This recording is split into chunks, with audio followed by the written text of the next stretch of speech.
आपकी विदेशी मामलों में इतनी रुचि है, पहले भी हमारी बात हुई थी और आज भी मैं देख रहा हूँ आप लेख भी खूब लिखते हैं, है ना? जबकि आपकी जो छवि है वो एक ऐसे नेता की है जो किसानों के मुद्दे, भदेश मुद्दे, बिहार, यूपी के वो ज़्यादा प्रमुखता से उठाता है। लेकिन जब 10 साल से सरकार चल रही है, आप उसके हिस्से हैं, कभी आपने कोशिश नहीं की, कभी कहा नहीं कि भई मुझे कोई सक्रिय भूमिका तो दो? नहीं, कोई मन भूमिकाएँ तो होता है, मतलब मैं ये नहीं भूमिका कह तय रहा की कि जाती है, लाल माँगे बत्ती नहीं आती चाहिए, हैं। लाल बत्ती वाली उसकी बात नहीं कह रहा हूँ मैं।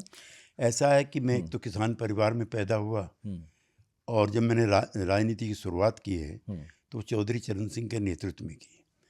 और हमारे इलाकों में, उनसे तो आपको इश्क है एकदम, आप हाँ, पहले इश्क बता है। चुके। आई हुँ, एम इन लव विद। हाँ।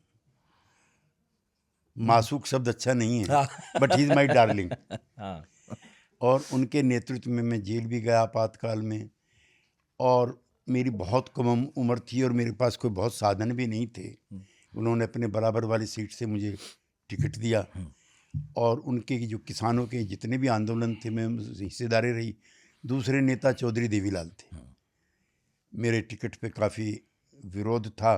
वीपी सिंह जी लड़ाना चाहते थे वहाँ पे, हुँ, जो हमारे गृह मंत्री बने थे मुफ्ती साहब को। हुँ, तो देवीलाल की वजह से मुझे टिकट मिला, मैं एमपी बना। लेकिन किसान के बारे में मैं अब भी ऑन रिकॉर्ड आपसे कहना चाहता हूँ, और मैं चाहता हूँ एक उस पर भी हो। हुँ। एमएसपी की जब तक एमएसपी जब तक ठीक तरीके से नहीं आंकलन होगा और इस पर कानूनी नियम नहीं बनेगा, तब तक किसानों का कोई भला नहीं हो सकता। टमाटर सड़कों पे फेंक रहे हैं, प्याज सड़कों पे फेंक रहे हैं, और उनको उनकी कीमत नहीं मिल रही है। और जो कीमत सरकार तय करती है वो भी कम है, और वो भी नहीं मिलती है। इसलिए मैं किसानों के मेरी पहली प्राथमिकता पॉलिटिक्स में वही किसान वाली है। अच्छा, इसी से हट के एक सवाल पूछ रहा हूँ। आप एक क्षेत्रीय दल के नेता रहे, हाल में तो अब रहे ही इतने सालों से, है ना? विज़न आपका ग्लोबल है। आप यहाँ की समस्या भी समझ रहे हैं, बाहर की समस्या भी समझ रहे हैं, लिख भी रहे हैं, उस पे बोल भी रहे हैं, आज तो पॉडकास्ट भी कर रहे हैं। कई बार ऐसा नहीं होता कि क्षेत्रीय दल के नेता जो विज़न रखते हैं और प्रैक्टिकल सॉल्यूशंस भी रखते हैं प्रॉब्लम्स का, उन पर कभी इसलिए इम्प्लीमेंट नहीं हो पाता क्योंकि वो नेशनल पार्टी का हिस्सा नहीं होते? नहीं, मैंने जब राजनीति शुरू की है, हुँ, तो कांग्रेस के मुकाबले की सबसे बड़ी पार्टी थी लोकदल। बिल्कुल थी। उसमें बीजू पटनायक थे, उसमें देवीलाल थे, कर्पूरी ठाकुर थे, रामनरेश यादव थे, एंड अब ऑल चौधरी चरण सिंह। और ये जनसंघ से बड़ी पार्टी थी। हाँ, बिल्कुल थी। फिर हम जनता पार्टी में आए, वो रूलिंग पार्टी थी। बिल्कुल। फिर लोकदल बना, वो उसके 2 एमपी थे जनसंघ के, और हमारे 50 एमपी थे। तो जो नेशनल जो एटीट्यूड और बिलोंगिंग्स और सराउंडिंग्स हैं वो रही। फिर थोड़ा पढ़ने लिखने का शौक था, उस नाते भी। फिर 89 में जब मैं एमपी बना, तो भी वो बड़ी पार्टी थी वीपी सिंह की।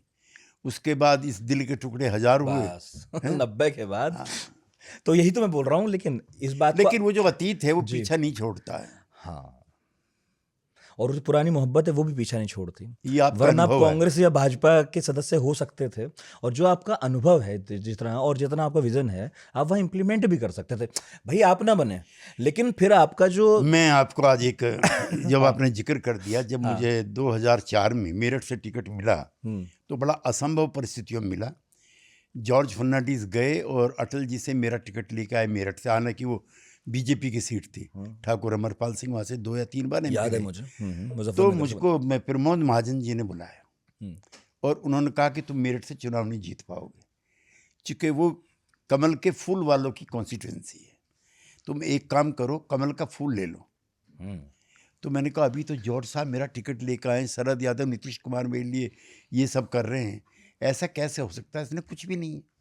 तुम कमल का फूल लेके जाओ, चुनाव लड़ो, जब चुनाव जीत जाओगे मैं तुम्हें बीजेपी से निकाल दूंगा, तुम जनता दल ज्वाइन कर लेना।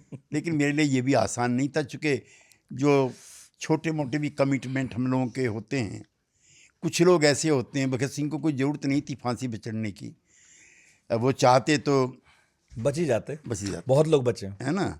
हम चाहते तो हैं। और इसको कह के समाप्त करूँगा, मुलायम सिंह जी के मैं बहुत करीब था।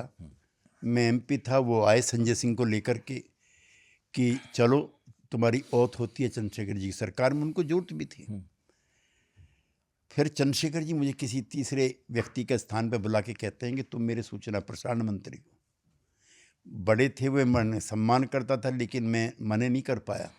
लेकिन मैं 2 दिन तक दिल्ली से गैर हाजिर रहा, कभी कोई ज़बरदस्ती शपथ न दिला दे। तो ये पद और प्रतिष्ठाएं ऐसा नहीं है कि हम लोगों के करीब नहीं आई हों, लेकिन